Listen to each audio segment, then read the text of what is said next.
Hello guys, today I'm going to be doing an analysis on the movie The Perfect Days. This might be a movie that I'm going to put up in my course just because it presents some interesting ideas of the juxtaposition between a sort of the meditative life and the modern society and how we navigate that. And also presents interesting ideas on what is really focusing on the moment, what is focusing on the present, and how do we utilize that in a world which is becoming increasingly more noisy. So I want to kind of go through this, and the point of this is going to be a deep analysis into the movie, and it's assuming you guys have already watched it because I'm not going to be playing any portions that long because I can't for copyright reasons. And it's also going to be used if you want to as trying to understand what is happening here, especially from the perspective of somebody who is analyzing through a sort of a Buddhist perspective, but as well as a critic on modern society. So if you guys are familiar with the course, you're coming from that background, this may be understandable of my perspective, but if you're not, that's the kind of view I'm going to be taking. And before we get started, I want to talk about some details of what is really even happening here. So this guy has a routine, and he goes about this routine with a sort of meditative prose. Everything he's doing is with consideration, and massive amounts of screen time are given to these moments. These you would think they're mundane, sort of trivial activities, but they're incredibly important in his routine. So brushing his teeth, watering the plants, getting the coffee in the morning, getting in the car, putting in the cassette. This has been played over 5 times in the movie, and so it's supposed to illustrate something.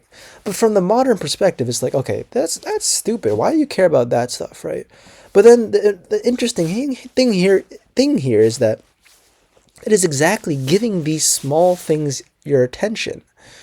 The everyday actions that you normally would forget, you would, ignore and move on to, are actually what needs to be appreciated. And this is, comes back from a huge Zen understanding, and where Zen is like, okay, you don't want to focus on the future, you don't want to focus on the past. You want to embrace what is already here right now. And that has to do with this, the idea of Buddhahood. We're already Buddhists. We just have to see it right through us. And that requires us to have clarity. And that makes us need to focus on the present moment. And so in the Zen Buddhist training, the monasteries, you see things that are very similar to this kind of guy's life right here. And the monasteries, you're going about your day with incredible attentiveness. If you start sweeping the floor, you're focused on how the broom is going against the floor. You're focusing on the leaves as they go across.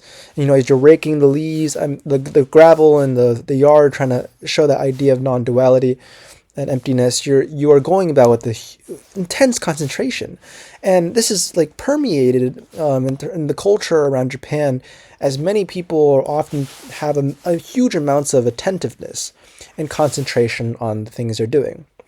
And this film is really trying to utilize this aspect of embracing this sort of monastic, Zen-like, philosophy into this guy's life, and specifically juxtapositioning it into modern society and the noise. And I think it's a really interesting one that because as opposed to looking at monasteries, Hirayama, the main character, is living inside the modern life. He's part of the crew. He's part of the world. And in the Buddhist sense, you to gain awakening, to try to gain awakening, right? To participate in that ritual, you go up the mountain. Up the mountain, you're in isolation, you're in solitude. You're not really embracing anybody. But it's precisely when you come down that is when you actually begin to inscribe the teachings to other people. But since the monasteries are kind of at the height of the mountain, there's the distance. So this movie is interesting in particular because it's talking about once you come down the mountain, you're at the bottom, and you're able to actually see how someone interacts if they're embracing a sort of monastic attitude. And so that's interesting. And so, that's this idea of meditation, but as well as I want to talk about this idea of fleeting interactions, in the sense of this guy goes through the routine that he has built across these days, and in so many of these different routines, you'll see different interactions. And it's not like any of these have particular importance or the plot of the movie, because there's not really a plot, but it's that these moments are special and unique and enjoyable precisely because we're enjoying it in the present moment. And as Hirayama goes through each day and goes to night, then starts to dream, you see each dream projects what happened the day before, and never something before that. And so it's kind of almost like each day is modulated or just abstracted from the other ones, such that they're just completely separate to each other. And this is especially emphasized with the few scenes of the when he wakes up and there's the woman sweeping the broom across the street, kind of signifying the idea of sweeping the previous day's memories away. Let me see if I can find that. I don't know if I'll find it. I can't play it. I can't play the video. Oh my god. Can we see it? Can we see it? No, I don't think we can find it. But if I don't know if you know what I'm talking about. It's the woman sleeping on the floor in the morning. But that could be potentially interpreted like that. And so there's been a lot of these fleeting moments, and after a lot of each one of these, Hirayama is constantly, he says this face on, he has this grinning face expression, and where you can feel that he's appreciative, he's grateful, and it's the very nature of being grateful that he is able to find contentment, even in these fleeting moments that are abstracted from each day. And so the plot never kind of goes full circle, but each moment is incredibly special. There is stuff to be said at the very end of the movie, and what's things that are happening, but that's just some general ideas of this fleeting nature and whatnot. I think another really important thing to understand before we do analysis of this movie is this very ending quote at the very end, where they talk about this concept of kumo rebi. Komo rebi, my bad. And to read it out loud, it's the Japanese word for the shimmering of light and shadow that is created by leaves swaying in the wind. It only exists once at that moment. And this word is important because it signifies this philosophy of really embracing the present, understanding that the current moment is special, right? This makes me think back to the Master Uguay quote, "Yesterday is history, tomorrow is a mystery, but today is a gift." That's why it's called a present, in the sense of we need to appreciate the present. And we need to find the gift in it, because otherwise we're just kind of blinded and deluded by all the other things in the world that just don't require our attention. And so if you're coming from my course, I'll probably sign this around after the meaning of life lecture, but just the quick summary: the meaning of life, in my interpretation, is the mere ability to even perceive anything. So put this kind of abstract idea into a more tangible sense. If you would imagine a rock flowing down a river, rocks aren't sentient, right? They don't have consciousness. But if you imagine a rock suddenly gained consciousness, it can see everything around the world. The rock knows that it can't do anything different, but the mere ability to even perceive that they're a rock is truly incredible. And so the rock needs to find appreciation in that ability to actually see the world come alive around them. And that's the only sole purpose of the rock's consciousness, is to see that. And so for human beings, it's kind of similar in the notion that we've achieved consciousness, or we've gotten it, but yet so many people are not appreciative of it. But the goal of life, the meaning of life, is that if we can truly embrace and appreciate that the mere ability to be even conscious and perceive things is incredible, that is the most incredible thing ever. I'm using words repetitively.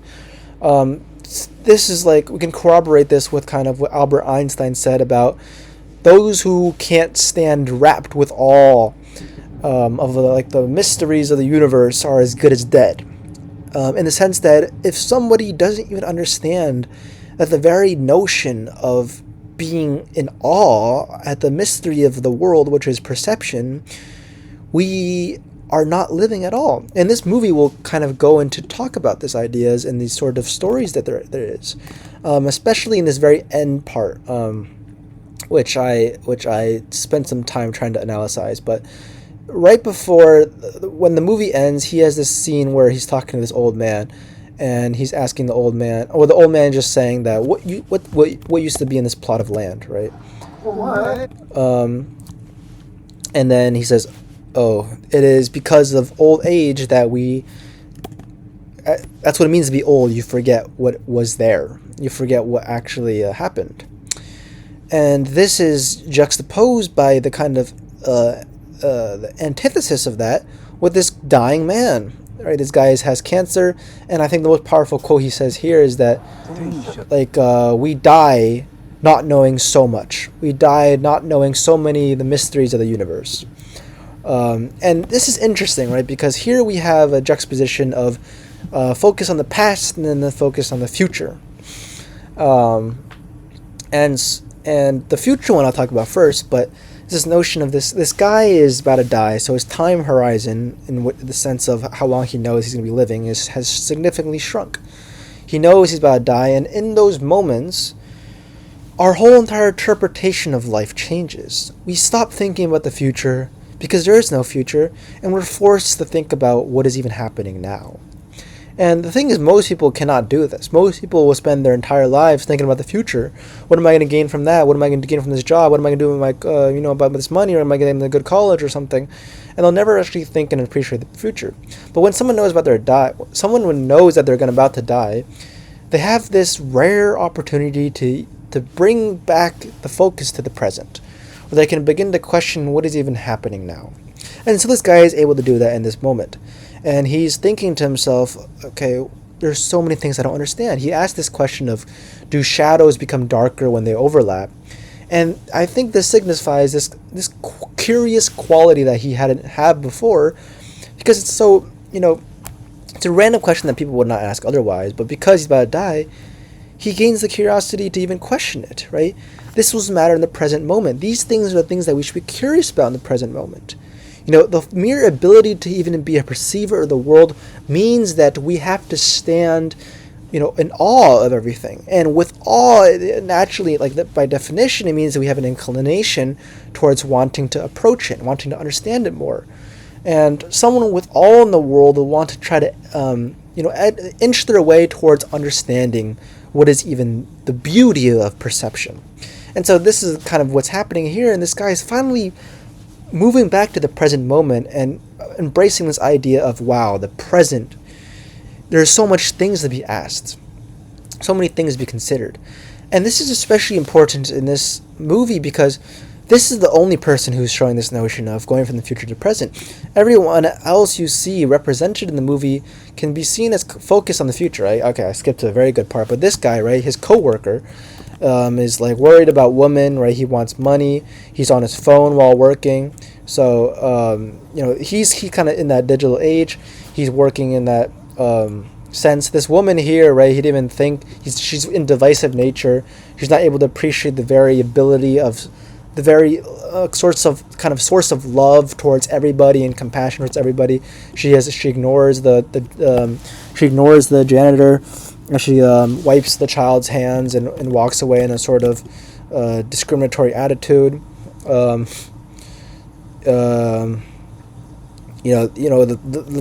guests who are coming to the bathrooms kind of, you separated towards Hirayama, and even this kind of notion of the girl, the Nico, who comes to visit him, and the questionings of the world, so which world do I live in, is also showing this notion of there's these different worlds. And okay, yeah, this is what I want to talk about next. This bridge scene where he's saying we live in different worlds. Everyone lives in a different world, even though we're all on planet Earth. Oh my God, I can't find it. But this scene right here.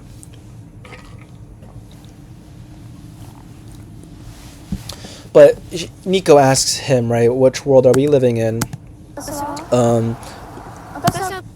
And he says that, in the world we have many different worlds where each individual person may live in. And I live in a different world to your mother.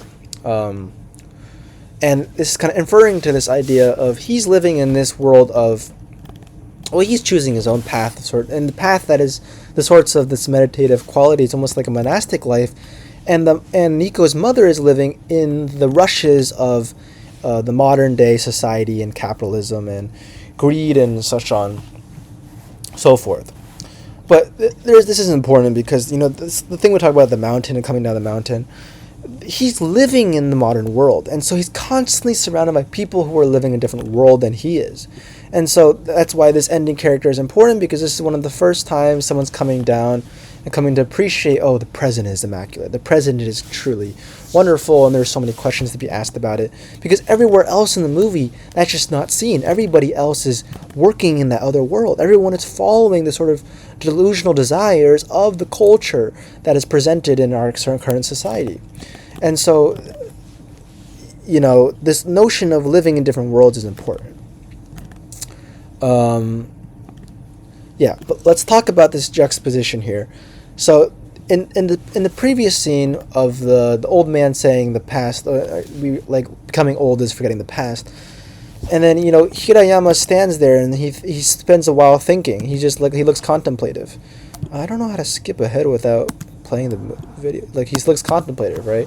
He's thinking. Oh god, I can't play more than 3 seconds. You know what? I'm playing 3 seconds. I'll just jumble it around. Oh shit. Nah, fuck it. Okay. Whatever. You get the point. I think this is supposed to symbolize this. Well, it's really, I think it's trying to gain the balances between the two extremes. And in Buddhist philosophy, this is a very common occurrence. We're arguing between two extremes.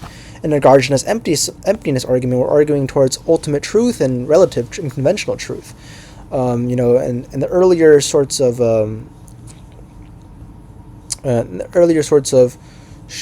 forget what it was called. In the earlier sorts of dichotomies as well, there was asceticism versus and hedonism and indulgence. But there's this notion of two extremes. I forgot the word, but here we're kind of trying to paint that with the sense of the past versus the future. Are either of them more important than the kind of middle ground? And the point of working with extremes is that you try to understand, okay, it is not this, but it's not that. So it's somewhere in the middle. And to figure out where the middle is kind of sort of spiritual training, spiritual practice. Also, it's two truths. It's called two truths. How did the two truths change? Or the middle way. Sorry, my bad. It's the middle way. So the middle way in the early Buddhism and middle way in Nagarjuna's time, or Madhyamaka Buddhism. Okay, anyways. So we're working with the sort of the middle way between the past and the future. So the past, the old man saying this, what is forget, and then Hirayama stands there contemplative, I think is kind of indicative of him realizing, yes, I don't know what was here before either. So, that's showing that I'm growing old as well, and I'm forgetting these things. But that's not necessarily bad. It's just trying to show that the past will be forgotten. The past that will be behind us. These things are not important, right? Same thing with the woman sweeping the broom every day, and the memory is constantly just never reoccurring. The past will be forgotten. We forgot what happened at the beginning of the movie, and so has he forgotten what happened in his life. It will be forgotten, so you do not want to cling to it. The past does not define you in some sense. This is a problem in modern day because people believe that the past defines them and who they are. Identities built on the past, but that's not true. That's not it. But yet the past should be cherished, okay? And this is why he takes photos, and you see in that one scene, he puts all the photos in his closet. Even though he probably doesn't look back to it, but it's kind of this notion of showing that although you recognize that the past changes, that you can still cherish the past, although not cling to it, right? There's this notion of clinging as well, right? So this is such a Buddhist movie, but that notion of clinging, right? You don't want to cling to it, but that doesn't mean abandoning it entirely. It just means kind of not tying yourself to it and not being disturbed by it. It's not creating an ego or an identity over it. And that's the past. Okay, and then, juxtaposed with this, this beautiful example of this guy about to die and realizing that the future was not important and doing the things that he wanted to do, right? He talked to his ex-wife for the first time, just to talk to her, not for, he wanted to apologize, he wanted to say thanks, but he really just wanted to talk to her. So he's doing things that he's doing in the present now. And so you have this guy who's realizing, oh shoot, I'm about to die and there's so many questions I don't even know yet, is really trying to frame this idea that the future is beyond us. And, if we don't have any future, the only thing we can think of is the present. But then the present is the beauty of it all in the first place, right? So why focus on the future when you can't even focus on the present? This guy spent his entire life focusing on the future, and he's focusing on the present, and he's realizing, oh wow, there's just so many things that I didn't know and I didn't figure out. And it's really just trying to emphasize that so many people will spend their entire lives focusing on the future, focusing on what they could have done with, what they could do, how they would try and achieve, that they don't take a moment to realize, oh wow, God, what is happening right now is the most beautiful thing ever. Yeah, that is kind of an interesting point, and I think that's analysis of sort of why they added this part of the movie, especially at the end, because it's trying to note that you can be mindful of everything, but the mindfulness comes into play because precisely it's focused on the now. You're not forgetting the past, but you're also not clinging to it, and you're not clinging to the future either. So many people in the modern world will cling to the future. They'll say, I need to get this and that. And you'll see that, that makes them forever unable to kind of come back to appreciate the present. I think this scene of Nico's mother coming to pick her up is really striking as well, and I think this is a very important part of the movie, in where it's showing the two worlds colliding, and the two worlds colliding, they're meeting, and then he hugs her, and then he has a you can tell the faces tell so much here, right? I'm hoping you guys watch this part, but he hugs her and then he breaks down in his own kind of crying and compassion. But this is so significantly deep. So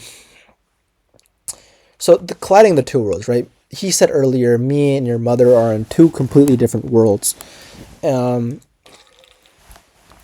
what are these worlds then? Oh, this is so interesting.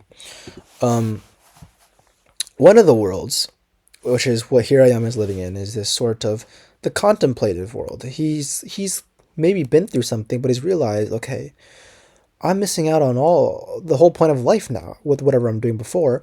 The point of life is just to be in the moment and appreciate things. It's perception, right? The meaning of life is perception.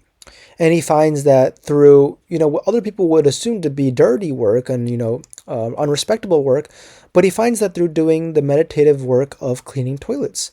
And this is why he's such a good worker, is not because he actually enjoys cleaning toilets, but he puts his entire dedication and mind to it. So every little thing he's doing is with incredible detail. Every sort of action he has is with intent thought, with thoughts and intents.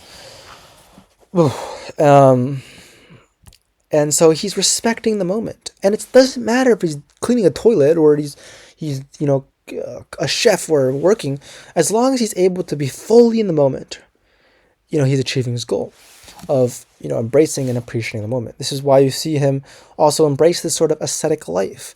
He doesn't have a smartphone. He only reads books. There's no distractions. He's trying to limit things and, remove things so he can focus on the present moment. And this is, so synonymous with Buddhist Zen monasteries, where they put out unnecessary things. The Zen philosophy, right? You want to take out extra things and just embrace what is there already. So simplicity is key, because extra things are just burdening the mind and taking away your ability to see that the beauty is in the mundane. And that's what he's trying to achieve, right? It's especially through this exaggerated example of cleaning toilets, which should be no beauty in cleaning toilets. The director is really trying to emphasize that there is beauty in cleaning toilets. There's beauty in every single action of it. There's beauty even in the nasty, beauty and even in the disturbing. That's the whole point. There's beauty everywhere in life as long as you're perceptive of it. And this is something that, I think a lot of people will get mixed up in terms of when I say this in my lecture of the perfect life and perception, is that they'll be like, okay, but if you're perceiving torture, isn't that bad? What if you're getting tortured your entire life? Is that bad? And, the answer to that is as long as you're able to appreciate and be deeply grateful to even be a perceiver of that, it is truly incredible, even if it's suffering, even if it's bringing you pain. It's immaculate to be a perceiver of that. And while it still may be the choice, in extreme examples where they're like killing you like slowly, killing yourself might be the best move, but you're doing it with intense love and, awe of even being a perceiver. But anyways, that's his world, right? And he's finding beauty in the mundane. But then you have the societal. This is why it's perfect for my course. It's the blend of Buddhism and modern society. But we have this, and then we have this modern example. The sister who's living in the kind of capitalistic, materialistic desire realm, where we're chasing constantly after things, and we're chasing these ladders, right? You can see it's especially symbolized in this rich, nice car, nice outfit, a chauffeur, that's the chauffeur, I don't know how to say it, but they're driving the car, it's really pronounced here. And then, are you really cleaning toilets? She said, are you really cleaning toilets? That's also kind of important in understanding, there's this, she's in shock that he's doing such a dirty job. Probably because they come from a well-off family. But that world colliding, right? Why is it so significant? Okay, why is he hugging her, and why do they both feel something deep within him, and why is he crying? And also this idea of the mother mentioning that their father is dying slowly, and he's like kind of not really willing to meet him. He doesn't really want to meet him. And it's not like he doesn't care, but yeah, let's analyze this. So, from the perspective of someone who is acknowledging that the meaning of life is perception, it goes very against the notions of modern society, in where the value system is that we need to get higher and higher. We need to get more and more materialistic goods, right? We need, better jobs, more money, better cars, better status. And so it's constantly focused on, external things in the future, and the system that is just very, against our sort of, I call them bodily desires, but our sort of deeper innermost wants, our innermost desires. But, to go against that, well, to follow your bodily desires, or to follow what you really want to be doing, is, in some sense, going against society. Because to focus on the present means that when people ask you, what are you doing for a living? What are you doing for a job? How are you going to get into college? Are you going to do education? What are you going to do for money? What are you going to do for status? You can only be like, well, I'm focusing on the present. And then you seem like a slob and a lazy piece of, garbage in their eyes. They're like, okay, you're just completely useless for our society. And the thing is, the system, okay, this is what my course, this gets complicated because my course discusses this, but the system is indifferent to our psychological needs. The system is built as a part of culture, but that culture doesn't necessarily go with our most innermost wants. But people will follow this culture because egos get attached to it. And so people following this culture will feel like that's the best one. That's the one they should be following. So when they see someone who's like Hirayama and embracing the present, they'll be like, okay, what has happened? This guy's weird, right? He's called weird at the beginning by his coworker, and that's kind of, and it signifies this idea that he is separate to everybody else. And being separate will also mean, in this modern world, being looked down upon. And I think it's a very subtle, interesting thing to note here. But, okay, so that's there, okay? And then you can see that there's still love between the siblings. However, that there's still disdainment, contemptment from the woman, from the sister looking at Hirayama, her brother. but yet there's still love, and he goes and hugs her, even because he knows that she feels like compassion and love for him, but yet she feels disdain for him. So he hugs her, and then when she leaves, he also starts crying in sadness. And I think this is for a few reasons, and I think this is very philosophically profound and complicated, and probably most viewers will miss it, but is yet still very important. But it's this notion of, if you embrace mindfulness, if you embrace this sort of focusing on what really is important, the meaning of life, you'll go against society. And going against society means, some of the very people you love, some of the very people you respect and want to be around will start to look down upon you. Because, you're not going against a system that they're following, that their egos are attached to. And this is very sad and difficult to be in the position of trying to do what you feel like is the meaning of life, because you know that doing that will simultaneously make you go against everybody else. Make everyone else think you're a weirdo, think you're a loser, think you're useless for society, and so on. And that is a very sad position to be in, especially if it's your loved ones thinking that of you, right? And so here in this situation, it's really sad, because he is feeling his sister's contemptment of him, how she disdains him and disrespects him for cleaning toilets. But yet they both still love each other and their family. And he knows that he can't return to her world, and he can't be in her world. And he must stay in his own. But that same staying in his own will cause the other people to look down upon him and want to stay separated to him. And if you're gonna try to imagine what that feels like, it's like knowing the right thing to do, but yet doing it makes everyone just pitted against you and hate you, and not hate you, but like just look down upon you and separate yourself from them. And it's deeply sad. It's a very sad feeling. And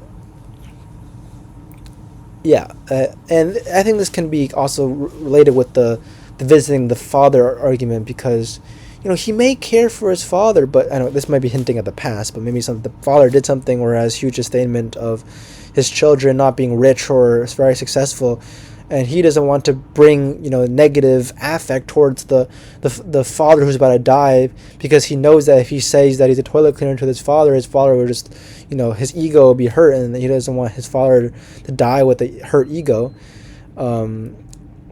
Maybe that's also why he didn't want to visit him. And it's important to point out here that even though Hirayama is trying to figure out the right thing to do for himself, he's figuring out the meaning of life, his perception. He knows that other people does not see that. His father probably does not see it. His father does not agree with it. And so even though he feels that it's right, he knows that bringing that argument upon his father will only cause him suffering, or will only cause him, pain. And so he decides that the best thing to do here is that while he knows this is the path for him and the path that he feels is right, he should not inscribe it upon others who will only find pain from listening to that path. Right? In the same way, in Buddhism, they're not going to affix the Dharma upon people who are not susceptible to it. To the people who don't think that this is the correct solution, right? Because that will only cause them further resistance against that Dharma. But that's kind of the notion here. That's what's happening. And I think this is so significantly profound, and just such an interesting bit of analysis to do. And this is so related to the course as a whole, because it's showing the conflict of these two worlds, and doing what's right and doing what's the mindful. Oh, I can scroll to make it go faster. Oh, that's so nice. I didn't just figure that out. That's superbly interesting. I want to point out at this point of time, right? This guy's experiencing sadness. This guy's experiencing pain. At the end of the movie, he's smoking alcohol, and he's like contemplating his entire life. This guy is experiencing pain and sadness, and so it doesn't mean that the perfect life is not to not experience any sorts of pain, sadness, anger or whatnot. That's not the perfect life. You know, as I said, perception is just perceiving everything, and human emotions, all of them are part of perception. There's a huge American notion that a good life is one that is devoid of unhappiness, of sadness, of anger, of all these things, and we should only try to embrace happiness, right? Commercials put out to us will only show smiling people. You know, a good life is shown with only happiness and, you know, removal of sadness. You want to have a good life, you need to have so much, you know, good comfort around you that you can't even start to think about sadness. But no, that is not what happiness is. That is not what the meaning of life is. The meaning of life is to find the beauty in everything. Happiness is good, but so equally is sadness. So equally is anger. So equally is, pain. They're all beautiful things to be a perceiver of. You know, back to the rock going down the stream example, the rock, hitting the edge of the riverbank, or hitting a rough part of the current, or just flowing like smoothly across the river. In each of those, they are completely the same thing from the outside view. They're which is what is happening to the rock. But the American notion that we have to avoid certain things is like saying the rock shouldn't hit the riverbed side. The rock should not do that. What the hell? The rock is part of the stream that is before it, and it's out of its control. And to be conscious and to appreciate life as a whole is to be absolutely in awe of anything that happens to it. So pain, suffering, and all that sort of things is very in accordance with this sort of mindfulness. Mindfulness is appreciating all of that, right? And I think that's also why there's this use of toilet cleaners, because it's showing that it's not about giving ourselves all the fluff and juiciness and hedonistic jewels that will make us happy and forget all the sadness. No, it's not that. It's about finding the beauty in anything, in the mundane, in everything. And I think they use this toilet example because it's striking for I think almost a lot of modern day observers and audience members who will think, oh, that's an awful job. You can't, that's not respected upon. But then showing that can bring beauty in this man's eyes is showing this notion that it is not, fluffiness. It is not, just pure hedonism that'll bring us happiness, but it's something much more, subtler than that. It is just being able to find beauty in the everyday moments and and the job you're doing. Yeah. Okay. I talked a lot, but I was just skipping scenes around here and there and trying to think about what was interesting and what was on top of my mind that I wanted to talk about first. But I'm just going to go through now some of the other portions of the movie and trying to analyze those individually as we move on. In this analysis video, I will not talk about the history of Zen and how they turned the practice towards towards the sort of meditative quality of doing work and so forth. But the movie is very Zen influenced, and they can only have been shot in Japan to be this sort of kind of quality, in my opinion. Okay, did I say everything I wanted to say before I start this? Let me see. Okay, I do want to say as well that it's a very interesting interpretation to think that this guy, I don't know if I said this already, but he's basically living a Zen monastic life in the modern world. In that, he's doing everything that a monk would do, a Zen monk would do, but in the outside world. Actually, not everything synonymously, but there's this intense ritualistic idea that he's accomplishing with his life. And so that's an interesting interpretation that he's a monk in the modern world, and seeing how the worlds collide is interesting, right? This notion of the worlds colliding is especially important in this movie because it is not a monastery. It is actually him coming down and being in the real world and seeing how he interacts with everything. And I think that is just phenomenal. And I'll continue to appreciate this movie for what it is, but I think it's tremendous towards this course and understanding. Okay, but yeah, we see routine across his everyday moments in his life, right? He's going through all the things in a sort of meditative quality, and this very scene. Oh, what am I doing? These various actions are repeated constantly throughout the movie, right?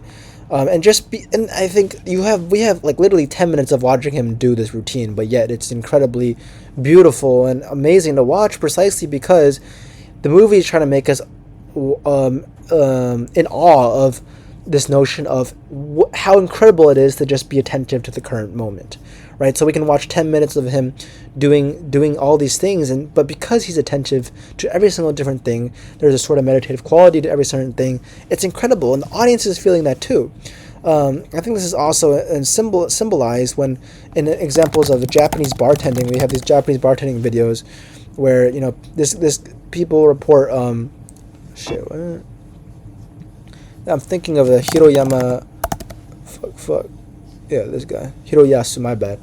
But people will watch this guy, this bartender, go about his work precisely because he's incredibly attentive with every single detail, and there's a sort of meditative quality to what he's doing.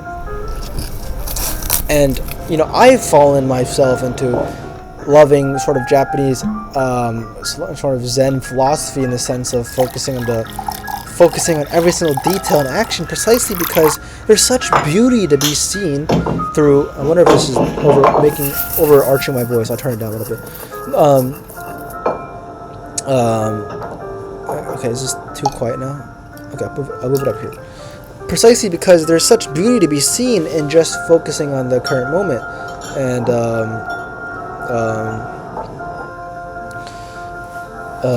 appreciating the present. I'll just let this play for a little bit.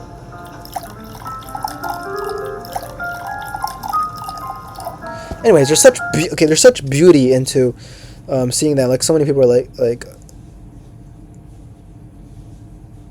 okay, whatever.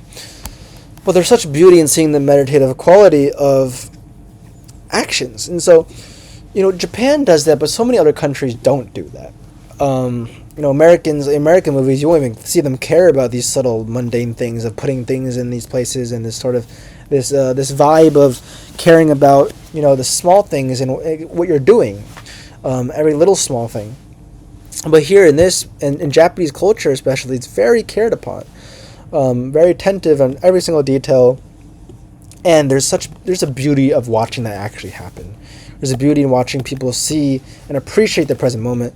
And that's like the Zen philosophy, but that's what we're seeing in these beginning moments, right? We have these notions of people kind of creating divisiveness towards Hirayama. And it's kind of just to show the two different worlds examples. I kind of talked about this earlier.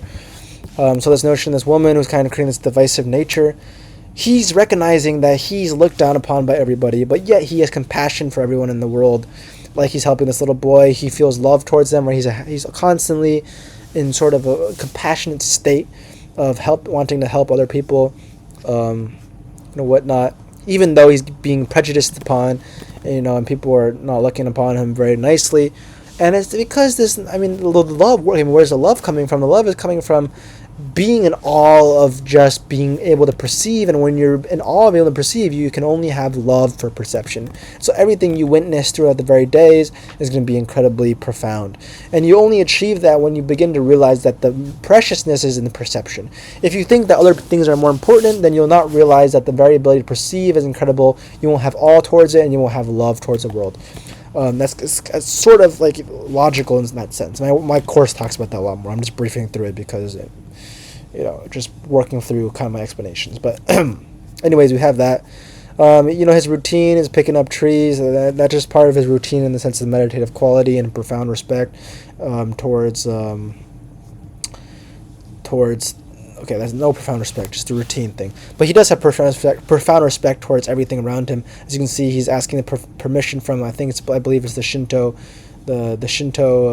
monk who is working on that tree. If you can grab it. But yeah, he has respect towards things. You see this constantly shown as well through him bowing to the shrines, and bowing to the little things, bowing to the leaves in the sky, bowing to the homeless person, and all that, and those things. So there's a sense of respect and reverence toward the worlds, which is synonymous with what we said about awe and having love for just being able to perceive.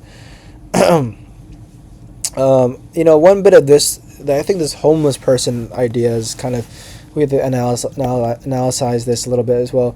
I'm not actually too sure about what this could mean. I think it has to do with this notion of the world's idea, right? This homeless man, you know, you would think that the janitor also looks down upon him. Society looked down upon him. But yet, the janitor is kind of almost in astonishment from the homeless man. This homeless guy gets so much screen time from just this, from the janitor constantly looking at him and, seeing him in different places. And I think it's to symbolize this notion that, to what we may think is he's being divisive is actually him realizing that, potentially this guy is also in his own world. And that, even though he's downcasted by society, he's appreciating what he's doing. He's doing his own element. He's only doing his own thing.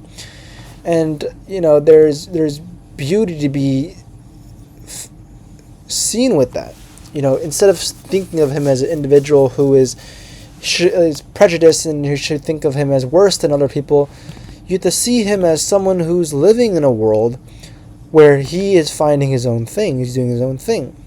And I think it's important because everyone else in this film is kind of looking down upon Hirayama, but yet we're shown that Hirayama does not look down upon this homeless person, which we would assume that he does.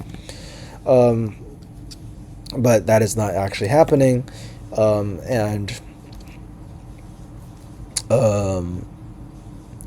just shows that we live in different worlds and they're all worthy of compassion and respect, whether it be the richer, whether it be the poor, right? The richer can be seen in his sister example, where he's embracing his sister in a hug, and in the homeless example where he's just in kind of almost sort of a all-like state of seeing this guy and being in a fascination of what he's even doing. I don't know if this scene in particular was of any sort of significance. Maybe him just being willing to help other people out, but also just showing his impact on other people, right? There's this also constant recurring theme of his impact on other people. He's, the very small things, right? That tic-tac-toe scene where he's playing tic-tac-toe with a random stranger, which we never know who the stranger was, right? And then all the different sorts of other people he helped, you can see he brings some cheer into this old guy's life. This guy's about to die his life at the very end.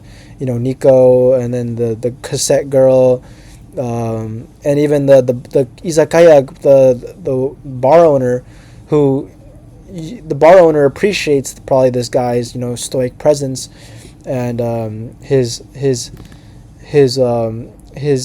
kind of a reservedness of not saying bad things, right? In that scene, there was people, other customers were saying bad things about other people, saying how women were nagging at them and such, and that's kind of a negative thing. But he not saying that, not doing those things, shows that he has an admirance and a love of the world where he can't do those things, and so that's respected upon, and that brings impact to other people and brings joy to other people. And so even in this very scene, instead of the lackluster response that this guy's giving, just trying to earn her, right, just trying to gain whatever benefit from her, he's not trying to do anything. There's nothing to be gained. He's giving because there's nothing to be given back. He's not expecting anything to be given back. He's just giving, right? And I think that's pretty shown through all of these scenes where you expect something to happen, but no, they end right there, right? He's given her a cassette.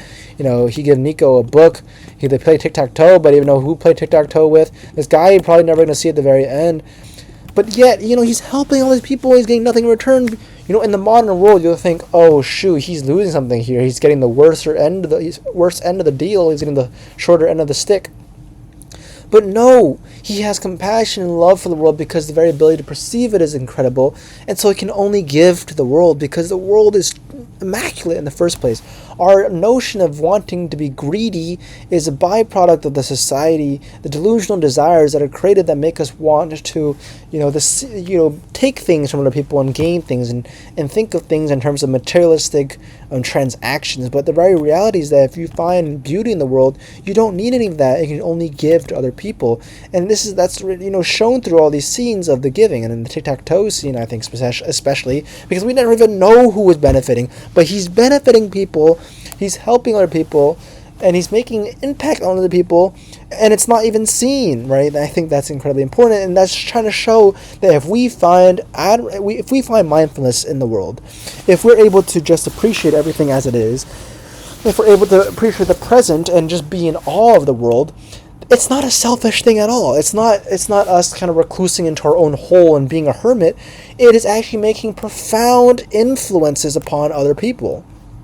And it makes, it's incredibly useful, and it makes improvement. So I asked my professor before, a question of, why do you become a monk? What do they do towards society? Just being on their complete own seems like it's a waste of energy, right? They're asking other people to feed them and so on. What could they be doing towards society?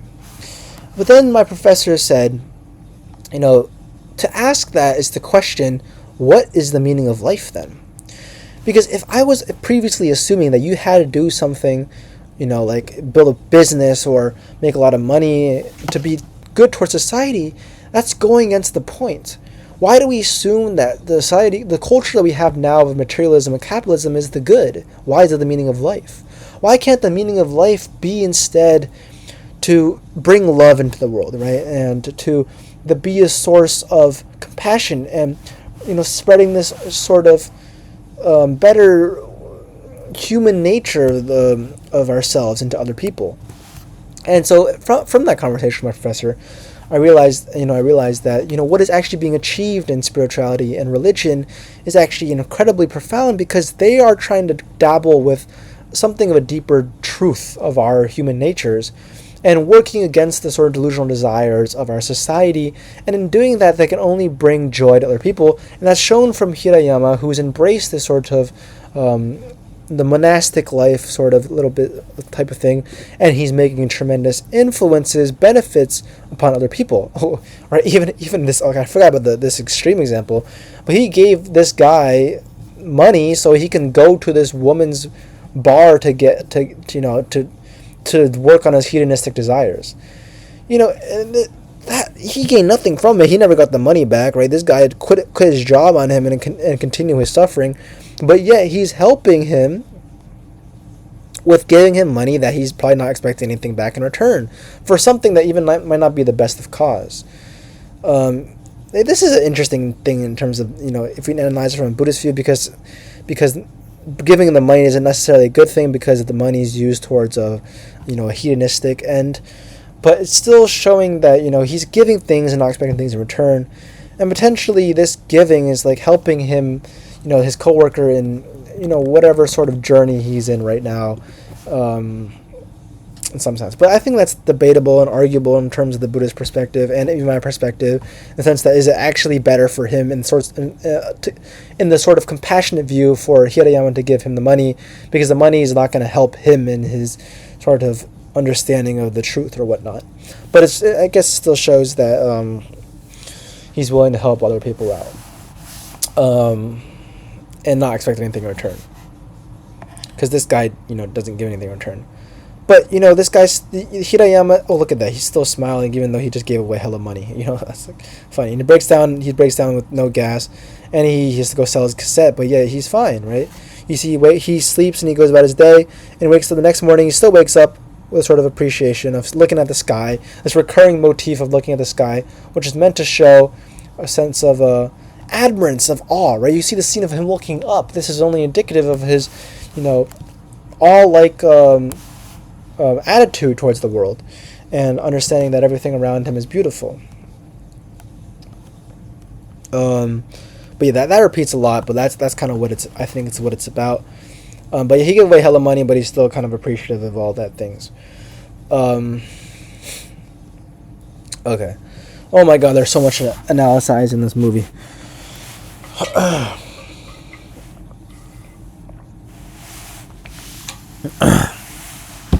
Right, and we saw earlier in the very beginning of this video, the komorebi, right, and so many he has his dreams, and so many of the scenes. There's always these scenes of the leaves, the lights and the shadows, and him taking pictures of the leaves.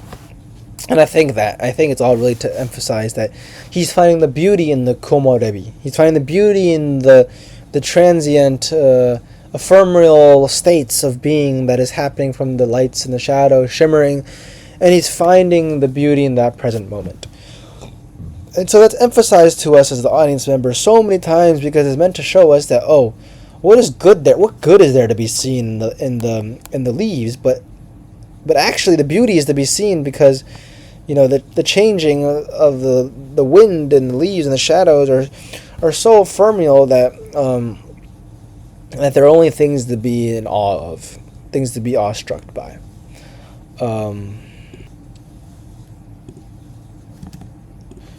My bad. It was called ephemeral. So the ephemeral nature of the leaves. I think this is also very symbolic with the sort of the Buddhist Zen practices of raking the gravel. That it indicates the waves and the movements of the river. And we've seen this kind of river analogy being used in Buddhism in the sense that the river is constantly changing.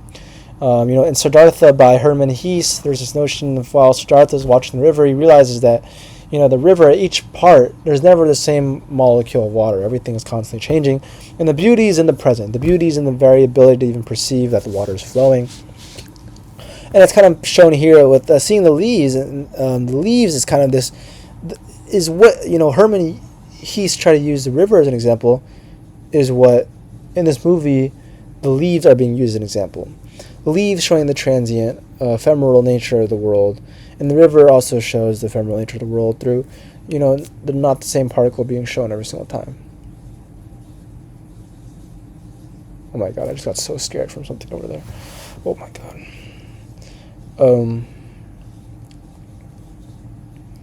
Yeah, but that's why the leaves are shown, right? It's trying to indicate this sort of notion of presence and seeing and finding the beauty in the fleeting moments of things, which is the recurring argument and motif of this movie, finding the beauty in the fleeting natures of things, which is also seen from all the interactions he has with people, because everyone just fleeting, everyone just leaving and going. We never see the cassette girl after he kissed him because he doesn't respect anything. He doesn't actually expect anything in return. That's the whole point. The beauty is in the fleeting nature of it. We don't need to see her again to enjoy that moment. We don't need to see Nico again to enjoy that moment. We don't need to see anything again to enjoy that moment. Each moment is a beauty to watch in itself. We don't need to, each toilet's cleaning scene is interesting to see in itself because we're appreciating the current moment. It's a meditative quality that we would not be gaining otherwise if we were to not be appreciating the present. So yeah, that's that. She's obviously influenced by him in a good way because, he, something he did because of his quality of embracing the moment, the present, made her change something in herself and make her realize and helped her in some way. And that's shown by her giving him the gift back of, this feminine quality of a kiss and so forth that, helped him himself in his day because there's obviously psychological benefits from feminine presence. That's just dorky, but it's funny. Okay, anyways. Okay, it's this weekend. He's going by his routine. He's doing these things. This is played twice in the movie, his routine of flipping through things. The books, he's finding joy in just being able to, embrace in a different world and see how different people think different things. Literature is kind of going through the thoughts and dialogues and perceptions of other people. And, as someone who's in awe and trying to just completely admire everything around them, there's a beauty in seeing other people's perspective too and seeing how they go about things. And so that's probably why you may have an interest in music and literature, because it shows other people's emotions. It shows that the beauty of perception is unanimous across everybody, and seeing how it differs amongst different people is also incredibly beautiful. And that's the whole notion of art as well, right? But for the person who is, in awe and wrapped with awe of everything around them, there is profound, draw towards art because art shows perspectives of different people, and as as realizing that perception is the most beautiful thing of all, realizing that art, other people's art is something to be deeply appreciative, is very linked with this notion of appreciating things and understanding the meaning of life in that sense. Okay, we talked about this kind of I'd seen before, but the woman's influence on him, and there you go, he's enjoying the music, potentially for the reason we just said before, right? Music shows other people's perspectives. It shows the art shows different perspectives. Literature shows other people's perspectives. Okay, I don't know if I talked about the dreams. I think I might have, but the dreams all show what happened before, the day before only. None of the dreams show anything else. And so, the dreams are just trying to wrap up the day beforehand and leaving them as is, right? Remember the broom quality, the broom sweeping up with the previous dreams also just show that each day is new, each day to focus on the present, and things before that don't really matter. That's why we don't really even see much about his past, because it doesn't matter. If he's able to focus on the present, that's all that matters, and that's also shown and enforced with this, these ending scenes with that old man saying that we forget what happened in the past anyway. So that's what it means to get old, and so the past doesn't matter in that regard either. Okay, I want to rush through a little more because I want to wrap this up. Yeah, he's making influences on her. Oh, I think this scene of Nico seeing him working on a toilet and seeing how he gets kicked out from a girl who says to get out is interesting, because I think she's expecting. She respects his uncle, and yet his uncle is being bossed around by other people who don't really respect him either. So there's a sense of, oh shoot, I feel bad for him, right? I'm looking at someone who's who's contempted by the rest of society, but then you can see on his face there is she's observing him. He's happy. He's grateful, and there's a solid 5 seconds of her. This is good acting, but this expression of wow, that is incredible. He can act that way. He can be like that. He can find the beauty. Well, he's not affected by his place in status. And okay, there's so much to analyze there as well, but usually people have an ego and they don't want to be pushed. They don't want to be pushed around, but that ego is fictitious. It's illusory. And especially from other people's gazes, the ego and being worked by the ego is not a very attractive feature, because it shows that you're being drawn by, I don't think people recognize it and can say it like this, but they're being drawn by an illusory feature, and they don't represent internal peace and understanding and wisdom. But for somebody who recognizes the ego is fictitious, and probably from these sort of meditative trainings, like Hirayama is probably doing from the meditative training is his life and his routines entirely, he's recognizing that the ego is not a thing. I am not pushed around by these people. They are simply, using the eating in the bathroom, and I can still find the beauty in it all. And for someone from the outside perspective who's especially sensitive to it, I think there's this notion of the women are especially sensitive to it, because they're kind of there are qualifying people, they're qualifying systems where they try to understand and gauge other people. They can see that specifically when they see a man or they see somebody who indicates that they are at peace with themselves, they have no ego, and that is profoundly impactful on the people around them, because they're able to realize that this person sees past this sort of illusion. And yeah, I think that's why this scene is incredibly interesting. Okay, anyways.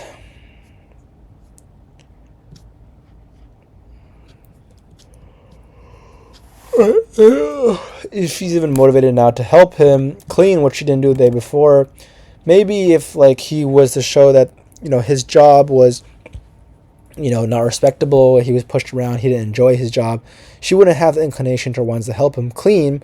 But she now sees that it's not about the job, right? It's really about the character and what their interpretation of the job is. If someone views the toilet job, cleaning job as an attack towards their ego, they're gonna think that the job is horrible and hate the job. And this is so interesting in terms of seduction psychology. But for a lot of times, a woman, they're not looking at the outside qualities, right? What you're achieving on the outside. They're looking at how you're interpreting it, how you view it. So, if you see a man who hates the job, they're not, the woman doesn't care if the man's hating the job. Okay, I say the woman just because they're much more qualifying than they are, than men are. So you see this a lot happening with women, but a man can do this as well. But they if someone is hates their job, they're not going to think, okay, it's the job that makes this man undeemable or makes this man unworthable or not worthy of respect. They're not going to think that. They're thinking more of that. They're realizing that this guy is putting himself down because of this outside quality. But then many people will think, oh, this is so interesting. But his coworker said, right? Hirayama's coworker was saying in the beginning, where he was trying to rizz up this girl and say that if you don't have money, you can't love in this world, right? He's like, you can't love in a world without money. This guy is saying in the car that you need money in order to love, and he's getting the idea wrong. Here he says I don't know why the translation is wrong, but oh, I mean, it's not a different language, but he's saying that you need money to love. But then that is a mistaken interpretation of what really is important, because the woman is not leaving him because he thinks that he does not have money. The woman is leaving him because he's putting himself down because he thinks he's not worth as much because he doesn't have money. Right? Whereas you can see very later the woman is attracted or not attracted, but like drawn to this guy because he's at peace with it. Right? So there's this internal quality that's important. That gets a lot into that's a huge interesting analysis part. But so in relation to that, while we're talking about this toilet cleaning example, is that the woman is not seeing if the job is good. The woman's seeing is how you view the job. And once the woman, right, before this previous scene where he's looking at him, trying to understand, to see how he views his own place in his job, and she sees that no, he's perfectly content with it. He finds the beauty in it, and he truly enjoys it. She realizes that man is the stable one. That man is an internal peace, and it does not matter of what they're doing on the outside. It is truly their inner quality. And I think that's going back to this message of it is not what you're doing. It is not the position of society you're in. It is not any of these external things. It is how you view the thing. So you can be a top corporate executive, but if you're not mindful, if you're not going about each day with a sort of reverence towards the very ability to perceive, which I think most of them can't, because I think the two are mutually exclusive. They will not be able to the woman will look down upon them as well. That's kind of what their qualifying criteria is. But if they show that they're content with what they're doing, and they show that this is what they're finding enjoyment in, then the woman will be drawn to them.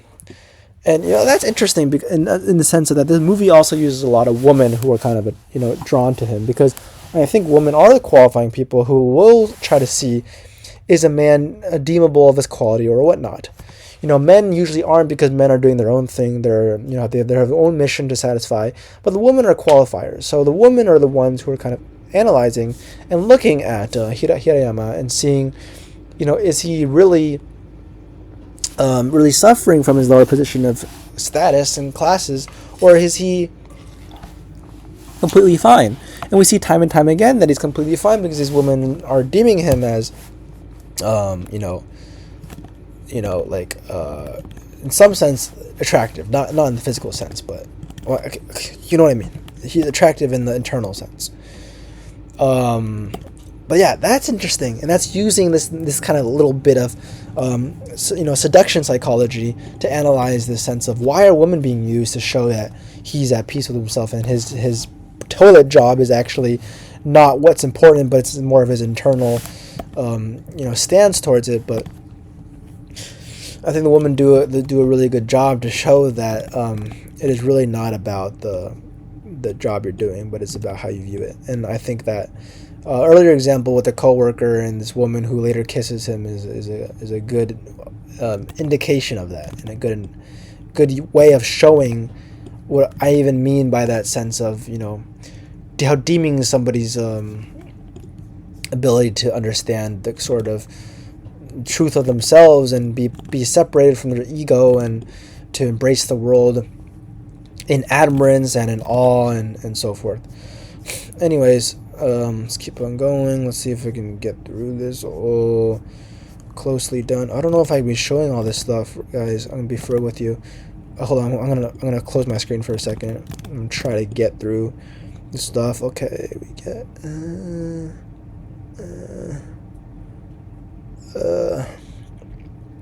I think we talked about a lot already.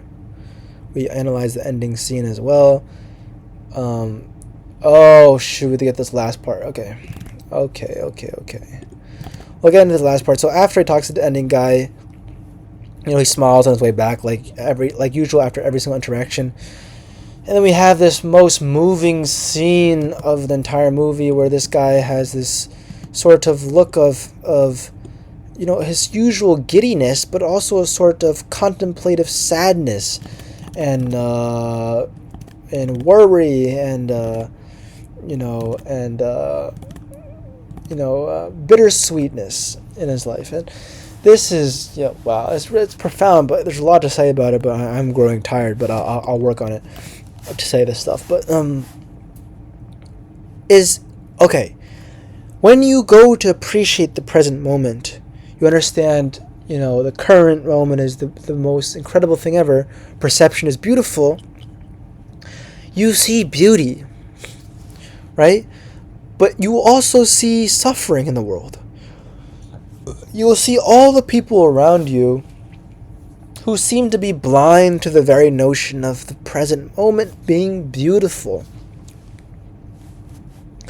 And so, while he is able to be, appreciative and sort of and really relish these moments of interactions he has around his day, and have all of the world and all of everything around him in the present moment, he's also simultaneously constantly surrounded by people who are suffering from the inability to understand the truth. And this is, very similar to you go to spiritual centers and you hear this constantly being said, but spiritual practitioners will see that it is a very sad reality to see the rest of the world going about their lives constantly suffering. This is probably what Siddhartha Gautama, or the Buddha, went through when he realized that everyone was suffering. Is he realized that everyone's going through this, these sadnesses, but we don't see it.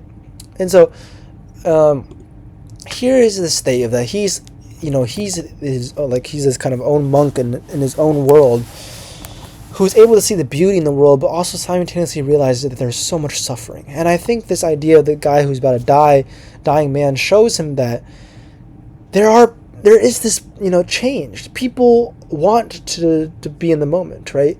This dying guy says, oh, there's so many questions to be asked. He's confronting his death. And while it's beautiful to have that kind of childlike moment with him and to see him express that, it also shows that he would not have those feelings, he would not have those ideas, if it were not for the cancer that was threatening his life. And so that it shows this explicit example that most people then will not actually understand the beauty of the life around them. And so, the whole movie has gone by, and we've seen 2 hours of mindfulness of him interacting with people in these fleeting moments of happiness and what forth. And I think the beginning, you're really trying to see and emphasize this point of there's beauty in the fleetingness of nature. There's beauty in the present moment. But then it gets philosophically complex at the very end. We're talking about the past not being important, the future not being important, the present moment being important. But then also for him, who has gone through, as we felt in his life, this constant days of meditative, stances and states, and going through all of that, we then finally realize we're in this position. We've kind of meditated with him by this point of the movie, and we see, there is joy to see from the present moment. And then we can hopefully, the director maybe is trying to want us to hopefully relate with him in this moment of seeing that we've seen the beauty in the present moment, but yet people are going against it. People will be suffering against it. And there's suffering, people going against it, and also suffering in the sense that we're outcast in the society, and people are looking down upon us.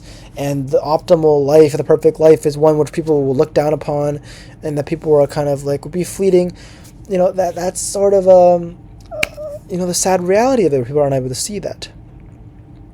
I think there's also a little bit of sadness, in the sense that there is sadness in the fleeting, right? Things are impermanent. That is bittersweet in that it is it is incredible, but it is simultaneously sad, right? Because as humans, we want things to be permanent. This is the Buddhist doctrines. We want things to be permanent, but they aren't, therefore we suffer. So we have to embrace impermanence.